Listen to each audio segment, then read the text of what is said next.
جب آسمان پھٹ جائے گا اور جب تارے جھڑ پڑیں گے اور جب سمندر ابل پڑیں گے اور جب قبریں اکھیڑ دی جائیں گی، تب ہر شخص معلوم کر لے گا کہ اس نے آگے کیا بھیجا تھا اور پیچھے کیا چھوڑا۔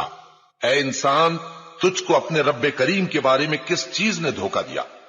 وہی تو ہے جس نے تجھے بنایا، پھر تیرے اعضاء کو درست کیا اور تیری قامت کو معتدل رکھا، جس صورت میں چاہا تجھے جوڑ دیا، مگر افسوس تم لوگ جزا کو جھٹلاتے ہو، حالانکہ تم پر نگہبان مقرر ہیں، یعنی معزز کاتبین۔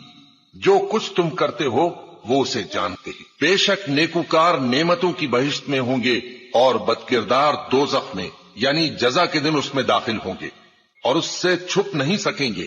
اور تمہیں کیا معلوم کہ جزا کا دن کیسا ہے؟ پھر تمہیں کیا معلوم کہ جزا کا دن کیسا ہے؟ جس روز کوئی کسی کے کچھ کام نہ آ سکے گا اور حکم اس روز اللہ ہی کا ہوگا۔